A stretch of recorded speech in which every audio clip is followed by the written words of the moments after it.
Bien, la última etapa de la respiración celular es la producción de ATP. ¿Ok? Recuerden que para que esto pueda ocurrir, tiene que haber pasado las etapas anteriores, la formación de acetilcoenzima A desde diferentes fuentes, eh, la oxidación del acetilcoenzima A hasta CO2 en el ciclo de Krebs, ¿ya? Y la generación de elementos que transportan electrones, como son el NAD, el FAT, etcétera. Del transporte de NAD, de FAT, tanto del ciclo de Krebs como de otras rutas que también son oxidativas, conduce a la cadena de electrones que durante el transporte de los electrones hasta que son aceptados por el oxígeno, se genera un transporte de protones. ¿Ya? Y ese transporte de protones después es el que va a permitir esa diferencia en la cantidad de protones, más afuera, menos adentro, va a permitir de que fluyan los protones hacia el interior y al fluir hacia el interior van a modificar la estructura de una enzima, la TPasa o TP sintasa, que es la que finalmente va a canalizar la unión de este enlace fuerte de ADP más fósforo inorgánico para formar ATP, que es el objetivo final del proceso de respiración celular. ¿Ya? Entonces, la última etapa que nos falta es hablar del complejo 5, este que está acá, que vendría a ser la bomba ATPasa. La, la característica general del proceso de fosforilación oxidativa eh, se conoce como modelo quimiosmótico y fue desarrollada por Peter Mitchell, que está aquí, por esto ganó el premio Nobel. Eh, bueno, no solo él, varios más, pero él dirigió el equipo de trabajo y ellos determinaron cómo ocurría esta transferencia de energía. ¿Ya? El modelo quimiosmótico es un proceso fascinante que permite transformar una energía potencial en una energía química real, ¿ya? Porque eso es lo que se hace literalmente. Eh, se lo ha hecho o se lo ha asociado con, para darle como una forma más de entenderlo, como si fuese una represa. Una represa que acumula en un lado agua, en este caso serían los protones, hacia un lado, y hacia el otro lado hay menos, y el flujo o la fuerza del transporte, en este caso de protones, en la represa sería el agua, es la que permite que se genere un movimiento que es como una turbina, literalmente, lo vamos a ver, que es el que permite la transformación de esta molécula energética. ¿Ya? Entonces, eh, el modelo quimiosmótico se ha encontrado que funciona en diferentes tipos eh, de recipientes celulares. Funciona en bacterias, funciona en mitocondrias, en cloroplastos. No es de extrañar de que mitocondrias y cloroplastos hayan sido bacterias. ¿Ya? Entonces ahí tenemos ATPase, solo que con diferentes secuencias. Las características generales que presenta el acople quimiosmótico tienen que ver con que se hace un proceso de transferencia de electrones que implica procesos de óxido-reducción para acumularlos todos los diferentes tipos de reacciones de oxidación a una sola forma común, que en este caso sería una gradiente de protones. Y ese gradiente de protones es equivalente a energía potencial. Y de hecho, si bien este gradiente de protones se utiliza en la mitocondria, cloroplasto para producir ATP, en otros casos puede usarse como energía de otras formas. Se hace transporte de membrana en algunos casos, las bacterias lo utilizan para, además de producir ATP, este gradiente de protones para movilizar su flagelo y moverse, entre otras cosas. ¿Ok? ¿Cuál es la gracia? ¿Cuál es la gracia que tiene el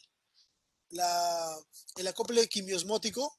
De que permite de que diferentes tipos de flujos converjan en un mismo resultado. ¿Ya?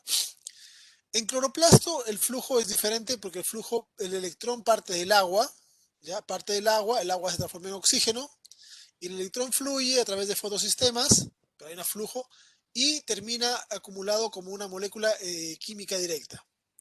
Y esa energía química se utiliza para generar azúcares.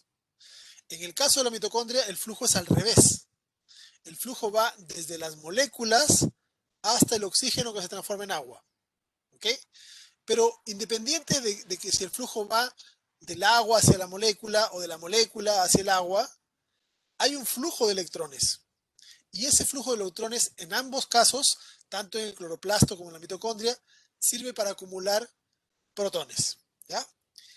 En ambos casos, el flujo de electrones acumula protones. Y en ambos casos, es el regreso de los protones el que conduce a la formación de ATP. ¿Ya? Una de las cosas importantes que hay que entender de este proceso es que es una forma bastante ingeniosa en la cual se ha resuelto eh, la manera en la cual aprovechar la rotura de los enlaces. ¿Ok? ¿Qué significa esto?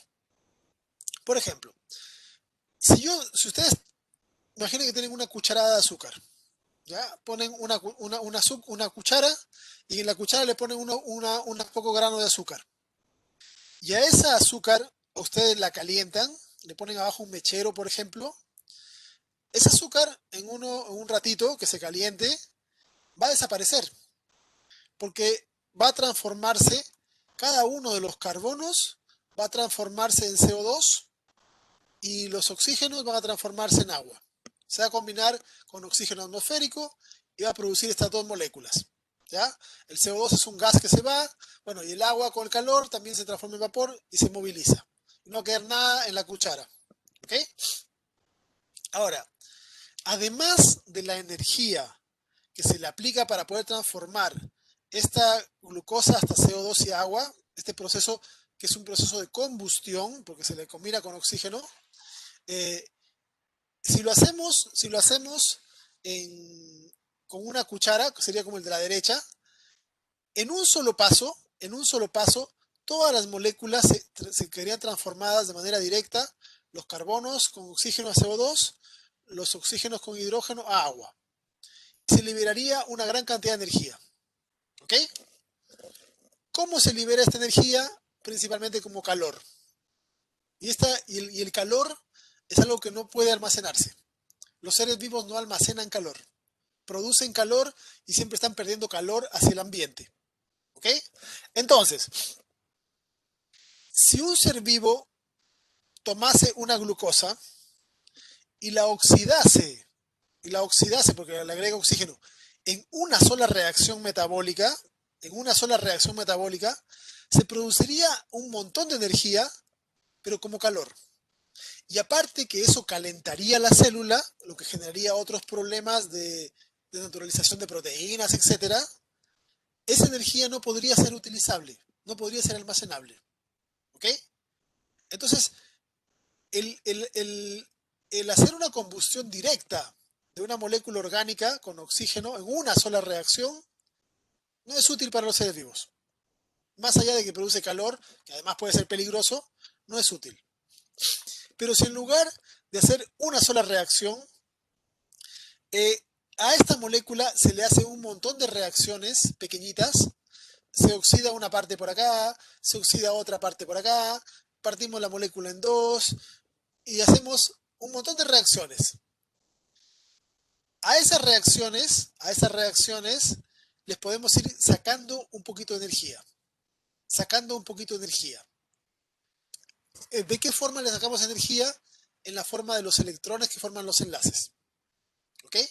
Entonces, es cierto, durante este proceso de transferencia, de transformación, desde glucosa hasta CO2 y agua, que es el mismo que está acá, si lo hacemos biológicamente con enzimas y paso a paso,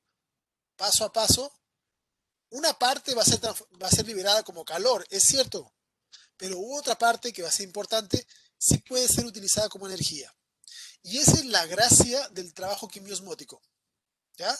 Entonces, el hecho de que en la glicólisis se usó oxidación. En la descarboxilación del piruvato se hizo oxidación. En el ciclo de Krebs se hizo oxidación. Y así. Entonces, en lugar de hacer una sola reacción de oxidación y conduce a liberar una gran cantidad de energía que se pierde como calor, se hacen muchas oxidaciones pequeñas. Y esa oxidación pequeña, una parte es cierto que se pierde como calor, pero otra parte sí puede ser almacenada. Y al almacenarse va a conducir a poder utilizar esa pequeña energía en una forma de ir acumulando poco a poco protones, gradiente. ¿Okay? Y ese gradiente es el que finalmente va a ser utilizable para la generación de ATP. ¿Ya? El proceso final ocurre en esta proteína que se conoce como ATPasa, que está en la membrana de la mitocondria, ¿ya? Y tiene dos partes. La porción denominada F1, la porción denominada F0 es la que está metida en la membrana mitocondrial. ¿Ok? Esta parte que está metida se denomina F0. Y hay una parte que está pegada a la F1 y que sobresale. Y sobresale hacia la matriz, ¿ya? Hacia el interior de la mitocondria, hacia la matriz. Y a esta porción se le conoce como la F1, ¿ya? F0 y F1.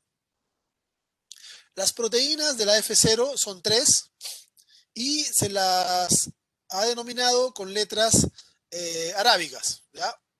Hay una proteína de tipo A, hay dos proteínas B que están metidas acá, pero se alargan, pueden ver. Las B están metidas en la membrana, pero sobresalen hacia el F1. Y hay varias proteínas C. Dependiendo de qué sistema estemos hablando, hay entre 10 y 14. Hay eucariotas que tienen mitocondrias con 10 proteínas C, otros con 12, 14. En los humanos hay 14. ¿Ya? Entonces aquí tenemos un número de proteínas C variables. La porción F1 tiene 5 tipos de proteínas, ¿ya? 5, que se han denominado con letras griegas para diferenciarlas de la porción F0. Y son las 5 primeras letras griegas: alfa, beta, gamma, delta y epsilon. Esas son las 5 letras griegas, ¿ya? Aquí hay 3 alfa y 3 beta intercaladas. ¿Okay? Aquí está alfa, beta, alfa, beta, alfa, beta. 6, 3 y 3. La proteína epsilon sirve de intermediaria, un conector entre la proteína C y la proteína gamma, que está acá, ¿ya? Y la proteína delta sirve de interacción entre las proteínas B y las proteínas alfa y beta. ¿Ok? Además hay que indicar que hay algunas cosas que se mueven y hay algunas cosas que no se mueven. ¿Ya? Eh, Aquí tenemos otra forma para que se vayan acostumbrando al esquema. Eh, Aquí pueden ver, las partes que no se mueven son la proteína A, las proteínas B, alfa, beta y delta. ¿Ven? Toda esta porción, voy a esquematizarla acá con rojo. Todas estas proteínas que están acá, todo esto que está acá, no se mueve. ¿Ya? Estas son estáticas, estáticas, estáticas. Y hay proteínas que sí se mueven, que giran. Todo el complejo C, todas estas que están acá, las proteínas C van a girar unas con respecto a otras, estas. Y como G está unido a epsilon y epsilon está unido a gamma, esto se mueve. ¿Ya? Entonces, aquí va a haber un giro, van a ir girando. Y al ir girando, van a ir girando estas. Y recuerden, gamma está por el medio. Entonces, gamma por el medio de las otras, alfa y beta, también va a girar. ¿Ya? Eh, Otro esquemita para que les quede más claro. Aquí pueden ver, la proteína A no se mueve, la proteína B, las dos B no se mueven, delta no se mueve, alfa y beta no se mueven, están estáticas. Las proteínas C, aquí se ha puesto como un solo bloque, pero son varias, recuerden. Estas van a ir girando, ahí se ve la flecha, ¿ven? Van a girar. Como las proteínas C están unidas a epsilon y epsilon a gamma, las hacen girar a estas. Entonces, es como que tuviésemos una estructura que tiene un agujero en medio y por en medio pasa otra proteína, que es como un palito, que va girando. Pero la gracia es que gamma, al girar, va interactuando primero con una beta, gira para acá, con la otra beta, gira para acá, y va interactuando conforme va girando con cada beta. Y al ir cambiando la forma de beta, porque es beta, las proteínas beta son las que fabrican el ATP. Las alfa no. ¿ya? Las alfa no fabrican ATP, en humanos al menos. Las beta son las que fabrican el ATP. Entonces, esta subunidad a veces va a estar con el sitio activo abierto, a veces va a capturar ADP y fósforo, y a veces va a estar sintetizándolo, ¿ya? Entonces tiene varios estados.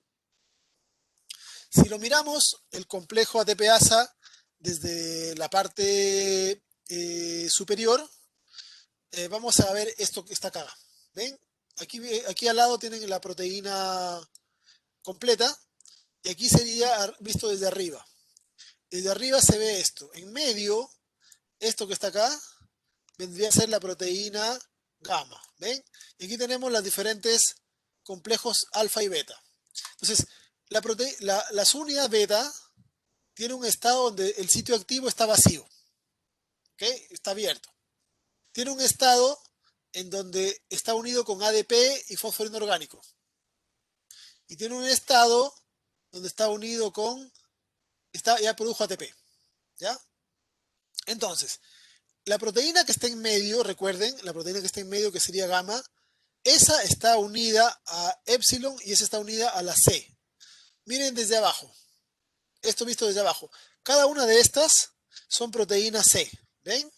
Y estas van a ir girando, ¿ok? Y al girar estas van a hacer girar a gamma. Y gamma va interactuando de manera alternativa con cada proteína. Entonces, cuando gamma interactúa de una forma con una de las unidades beta, ¿ya? Por ejemplo, con esta unidad beta, hace que el sitio activo de esta beta esté abierto. Pero la proteína gamma que está interactuando con esta beta por acá, está interactuando de otra forma con esta beta y de otra forma con esta otra beta. ¿Ok?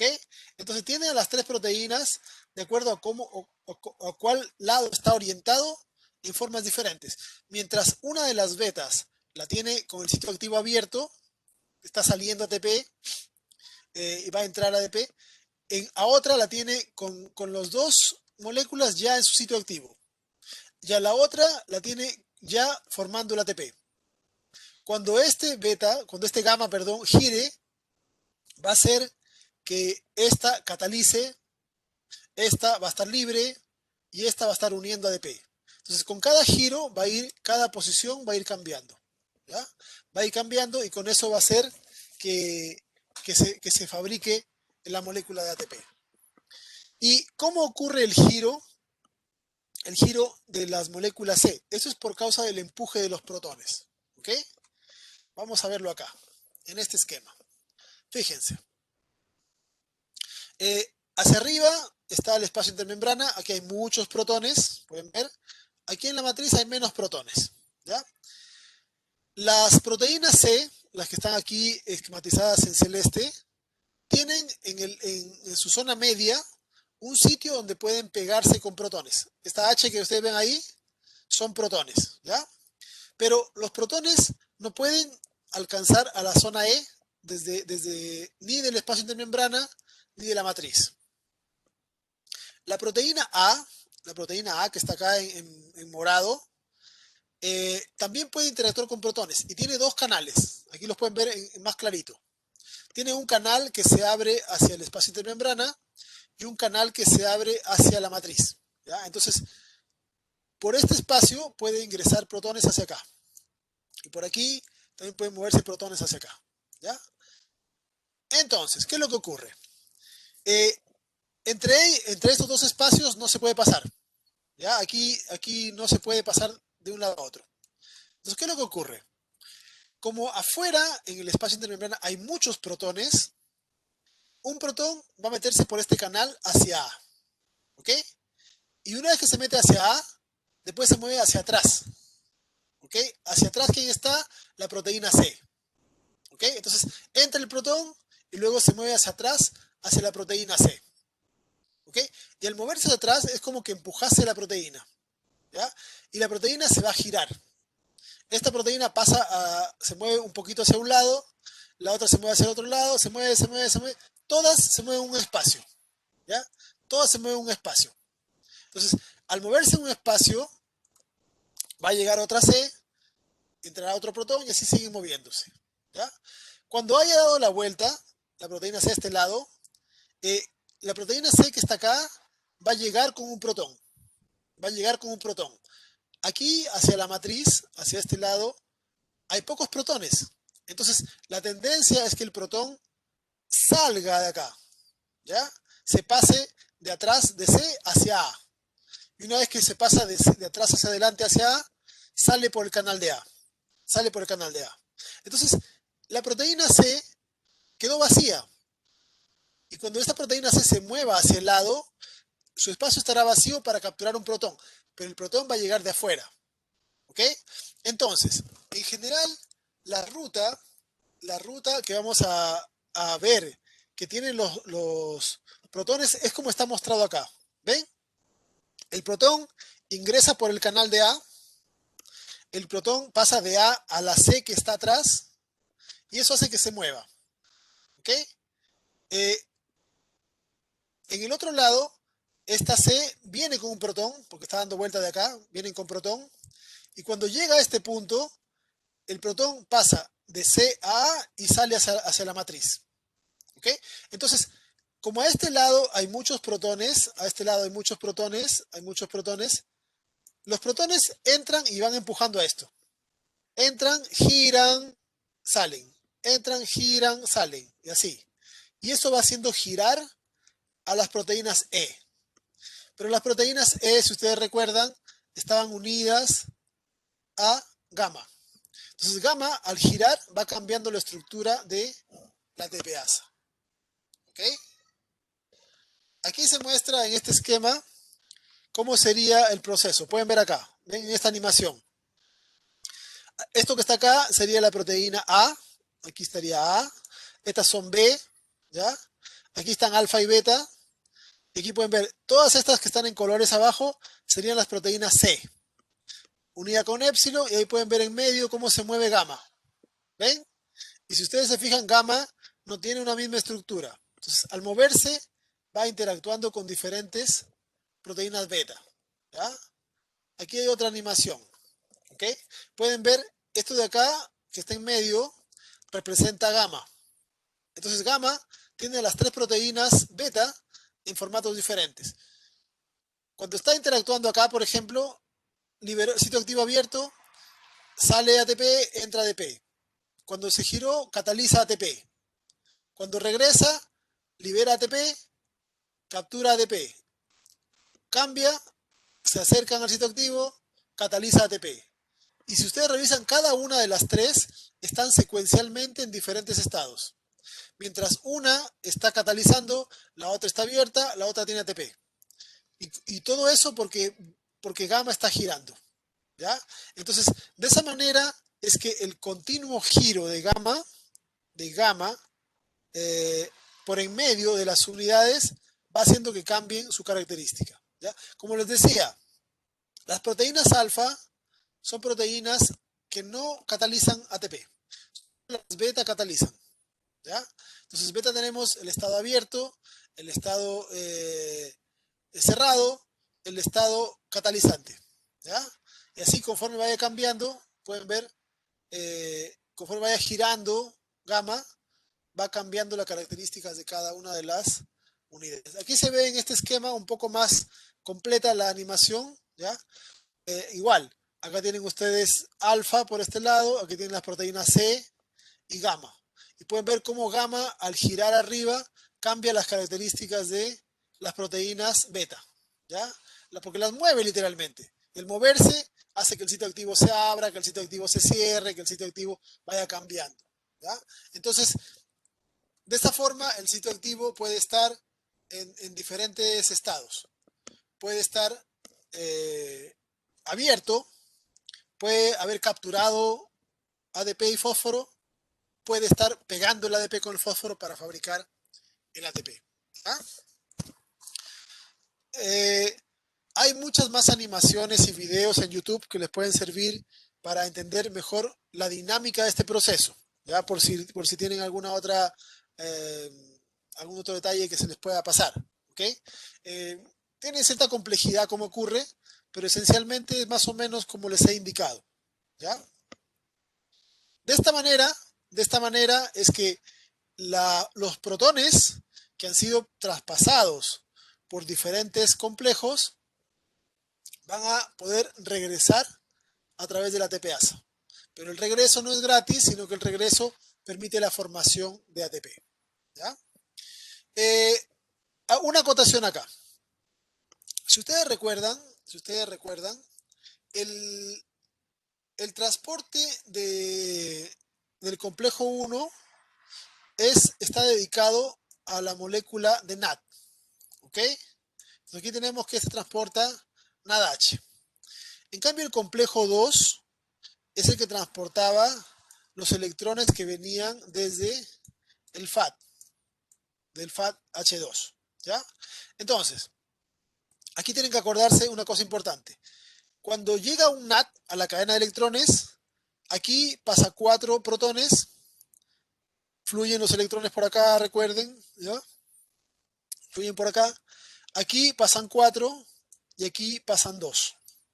Eso es cuando viene cuando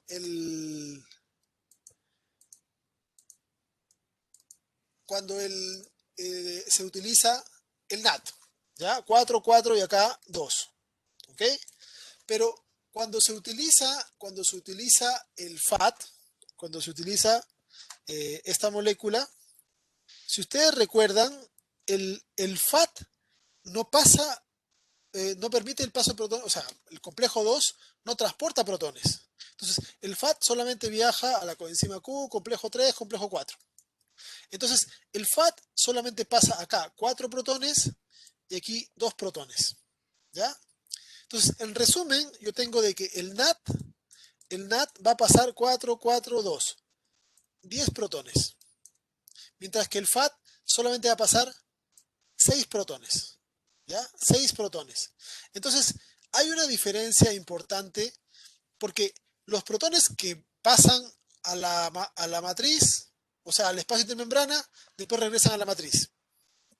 Por lo tanto, como el NAT pasa más protones, cuando regresen esos protones, producirán más ATP. Como el FAT pasa menos protones, por lo tanto, de manera consecuente, producirá menos ATP. ¿Ya? El,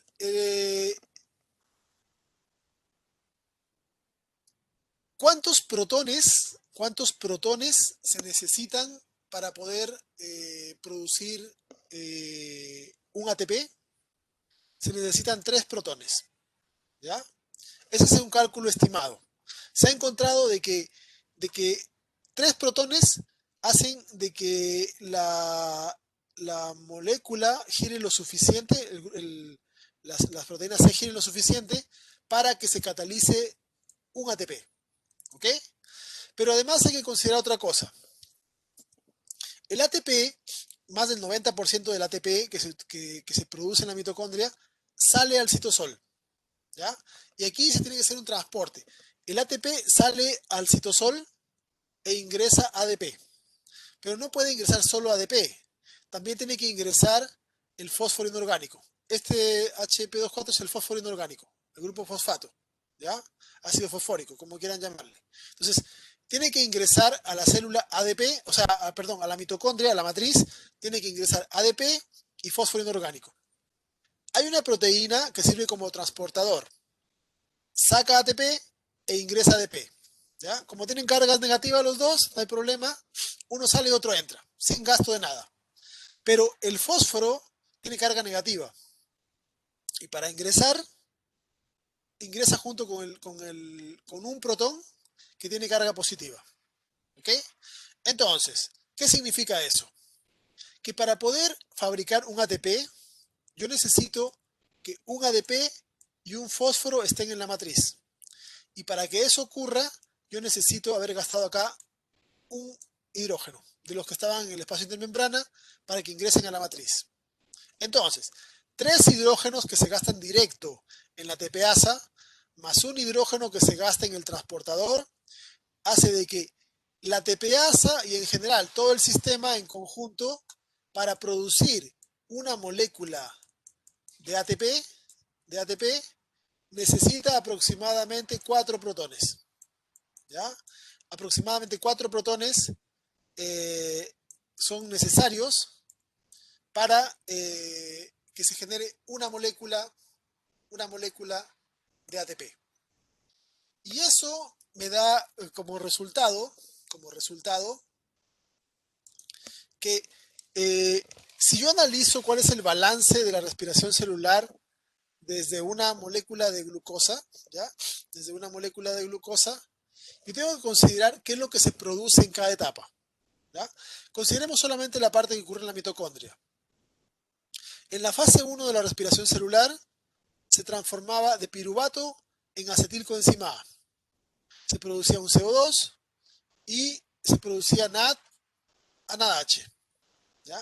En la fase 2, que es el ciclo de Krebs, se transformaba un acetil en CO2, 3 NAD se transformaban en 3, o sea, se reducían, un FAT y se producía un GTP. Y en la fase 3 hay que transformar estos NAD en energía, haciendo reciclaje de NAD, y el FAT en energía, haciendo reciclaje del FAT. ¿Ok? Como consecuencia del hecho de que el NAD pasaba 10 protones, recuerden, el NAD pasaba 10 protones. Si 10 protones regresan, significa que un NAD produce 2,5 ATPs. El FAT produce solamente 6 protones, el transporte de 6 protones. 6 protones es 1,5 ATP. Porque recuerde, aproximadamente se necesitan 4 protones por cada molécula de ATP producida. ¿Ok? Entonces, si el FAT pasa 6 protones, serán un ATP y medio más o menos. Eso es en promedio, ¿ya? Porque no existe medio ATP, pero es un promedio. Entonces, haciendo el cálculo completo, tenemos de que una molécula de glucosa en la glicólisis produce 2 ATPs. Recuerden que se producen 4, se consumen 2, nos queda 2. ¿Ya? El NADH del citosol, recuerden que puede ingresar por 2 tipos de lanzaderas a la mitocondria. Si usamos la lanzadera de glicerol fosfato, producirá 3, porque al utilizar la lanzadera de glicerol fosfato equivale a un FAT. ¿Ya? Y el FAT produce 1,5, como son 2 por 1,5, 3. Si usamos la lanzadera de malato aspartato, esta lanzadera de malato aspartato producirá 5, porque el NAD entra como NAD. ¿Ya? Y aquí tenemos el cálculo de cada fase. En la fase 1, de piruvato acetil, son 2 NAD, o sea, 5 ATPs. Cada uno produce 2,5. En la fase 2, cada ciclo de Krebs produce 3 NADH, como son 2 acetiles, son 15, el FAT 3, etc. Y ahí tenemos de que una sola glucosa produce entre 30 o 32. 30 cuando usamos la lanzadera de glicerol fosfato para el NAD citosólico y 32 cuando usamos la lanzadera de malato aspartato. ¿Ya? Si comparamos la misma glucosa, en glicólisis solo produjo 2 ATPs. Esa glucosa, si la terminamos de oxidar en respiración celular, produce hasta 32 ATPs. O sea, 15, 16 veces más ATP que, que lo que se produce en la glicólisis. Por eso es que la respiración celular es tan importante, porque produce mucha mayor cantidad de energía que lo que se puede producir anaeróbicamente con la glicólisis. ¿Ok? Otra cosa más. La regulación tanto de la cadena de electrones como de la ATPasa está dada en general por sus principales sustratos. ¿Ya? Cuando existe gran cantidad de NADH, el mismo NADH estimula la coenzima el complejo 1. ¿Ya? Entonces, el NADH estimula ser gastado, ser degradado por el NADH, por el complejo 1, NAD reductasa, y de esta forma se estimula la cadena de electrones. Si hay mucho NADH es porque se ha hecho mucho ciclo de Krebs, es porque se requiere energía. Por el contrario, si hay mucho NAD oxidado, que es el producto de esto, el sistema se bloquea. porque si hay mucho nada oxidado, significa de que este complejo ha trabajado demasiado y ya hay mucha energía en la célula. ¿Ya? Igual la tepeasa. La tepeasa es estimulada por su sustrato. ¿Cuál es su sustrato? El ADP y el fósforo inorgánico. En este caso el ADP estimula. El ADP es un indicador de que le falta energía a la célula. Entonces, como falta energía y esta enzima se encarga de producir energía, se estimula cuando hay poca energía. Y por el contrario, cuando hay ATP, el ATP indica que sobra energía en la célula, si hay mucho de este. ¿Para qué queremos que siga trabajando la enzima si ya tenemos harto? ¿Ya? Esos son los principales mecanismos de regulación tanto la cadena de electrones como de la fosforilación oxidativa. Hay algunas otras moléculas como el oxalacetato que pueden ser bloqueadores de otros procesos o de otras rutas, pero son menos interesantes de mencionar. ¿Ya?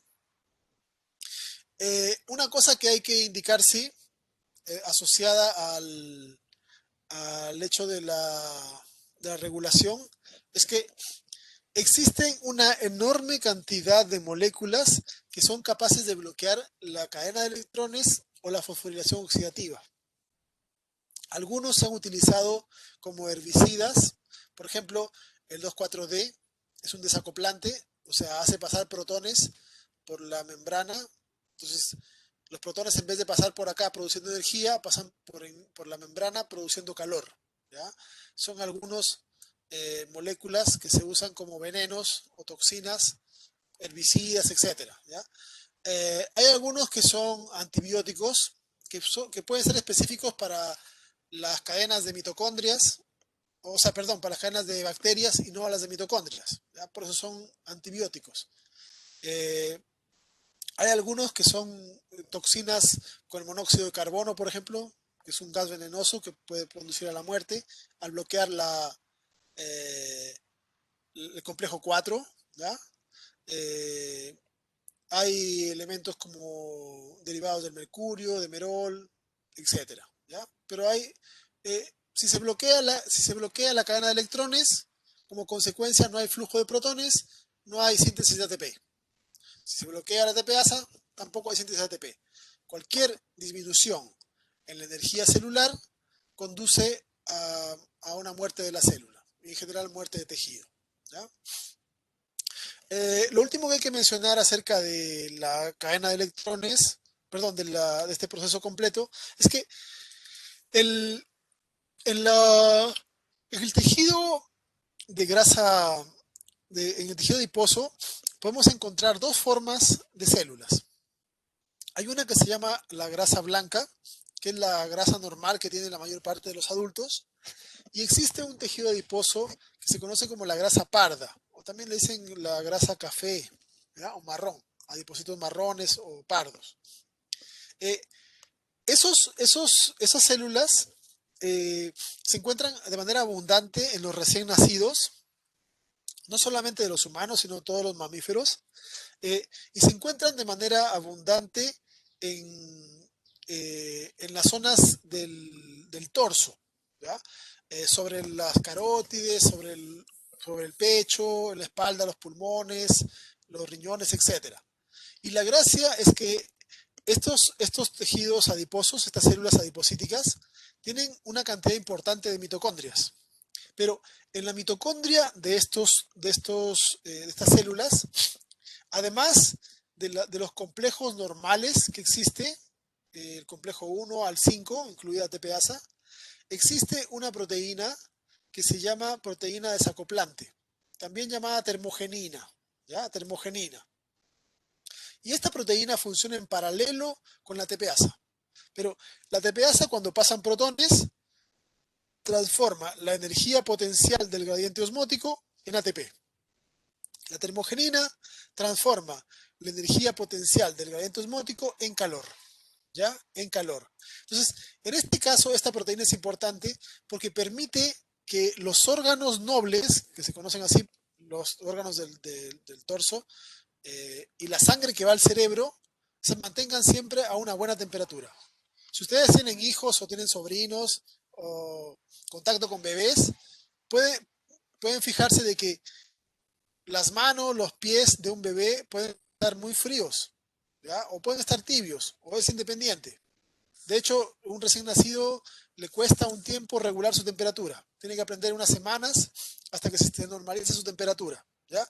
Pero su temperatura puede subir o bajar harto. Pero siempre la zona del pecho, de la espalda, del cuello, siempre estará a 38 grados, porque tiene esta proteína que produce calor. Esto es para que la sangre que reciben los órganos nobles, el cerebro, los pulmones, el corazón, etcétera, siempre se mantenga a una temperatura arriba de 37 grados. ¿Ok? Entonces tienen un efecto importante y funciona como una proteína paralela a la tepeasa. ¿Ya? Que a fin de cuentas, si lo consideramos, la tepeasa es una proteína que transforma un tipo de energía en otro. Energía osmótica en energía química directa, en ATP. La termogenina transforma energía osmótica en energía calórica. ¿Ya? Eh, Otra cosa más. Existen una gran cantidad de enfermedades asociadas a deficiencias mitocondriales de la cadena de electrones, algunas del ciclo de Krebs, pero principalmente son de la cadena de electrones. Y normalmente los principales tejidos que se ven afectados son tres. Son las neuronas, el músculo y el hígado. ¿Ya? Justamente cuando una persona tiene alguna anomalía de las proteínas mitocondriales, los tejidos que más usan las mitocondrias son justamente esos tres: las neuronas, el músculo y el hígado. ¿Ya? Entonces no sorprende de que si existe alguna deficiencia con una de las tantas proteínas que transportan electrones o que realizan la síntesis de ATP, el resultado sea encefalopatías, ¿ya? Epilepsias, ¿okay? Cardiomiopatías, hepatopatías, etcétera. ¿Okay? Existen varios de esos tipos de anomalías eh, que en general son anomalías ligeras, ¿ya? O sea, me refiero que, que la persona tiene una pequeña deficiencia en el funcionamiento de una proteína. O sea, no hay ninguna persona, por ejemplo, a la que le falte el complejo 1. Porque si una persona nace sin proteínas del complejo 1, o sea, no es que nace, si se forma un embrión que le falten proteínas del complejo 1, ese embrión se aborta. Es incompatible con la vida. ¿Ya? Lo que sí es que una de las proteínas puede que no funcione tan bien. ¿Ya? Entonces, una deficiencia pequeña en una proteína tiene un efecto grave. ¿Por qué razón? Porque el ciclo de Krebs, porque la cadena de electrones, porque las DPS son tremendamente importantes. Entonces, si se tiene un defecto menor en una proteína, va a causar una enfermedad de cierta gravedad, pero podría sobrevivir. Si el defecto en la proteína es importante, el embrión no llega a nacer. ¿Ya? Porque la ruta metabólica es demasiado importante para poder sobrevivir. ¿Okay? Otra cosa más, por último. Se llama respiración celular porque se utiliza el oxígeno para hacer todo este flujo metabólico. ¿Ya? Pero existen algunos seres vivos que eh, hacen las rutas, degradan azúcar, hacen descarboxilación del piruvato, hacen ciclo de Krebs, pero en su cadena de transporte de electrones, el aceptor final de los electrones no es el oxígeno, ¿ya? No es el oxígeno, sino es alguna otra molécula, ¿ya? Que puede ser una molécula inorgánica, en algunos casos orgánica, pero es otra molécula. Por lo tanto, a esos tipos de rutas metabólicas en que hacen todo el proceso, pero sin usar oxígeno, se les conoce como respiración anaeróbica. ¿Ya?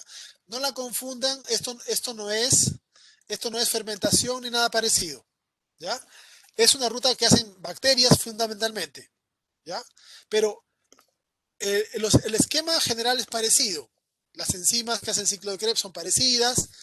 La diferencia está en que en el complejo 4 tiene proteínas que en lugar de usar oxígeno para cederle finalmente los electrones y que el oxígeno se transforme en agua, se lo ceden a otras moléculas, ¿ya? Y hay respiración que utiliza, como pueden ver, una gran cantidad de sustratos diferentes. Hay algunas bacterias que usan los nitratos como aceptores. Entonces, al pasarle electrones a los nitratos, quedan transformados en nitritos u otros óxidos, o sulfatos en sulfuros, o CO2 en metano, y así pueden ver, ¿ya? Entonces, todo este grupo de bacterias hacen respiración, pero no respiración aeróbica, no respiración donde el aceptor final sea el oxígeno, sino que el aceptor final son moléculas inorgánicas, pueden ver, magnesio, selenio, azufre, sulfatos, etcétera. O algunas moléculas que pueden ser orgánicas, ¿ya? Algunas moléculas que pueden ser orgánicas, pero la mayoría son inorgánicas, ¿ok?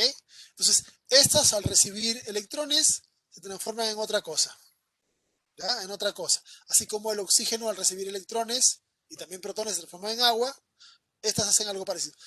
Obviamente que estas bacterias viven en lugares donde no hay oxígeno, ya en lugares de fuentes termales, lugares anóxicas, y han tenido que adaptarse para vivir en esas condiciones en donde en lugar de pasarle al oxígeno, los electrones se lo han pasado a otra cosa, ¿ya? Evolutivamente es probable de que estas rutas puedan haber sido más antiguas y que el oxígeno o la ruta que conduce a usar el oxígeno como receptor sea posterior. ¿Okay? Pero evolutivamente no está claro todavía ese proceso de cómo ocurrió.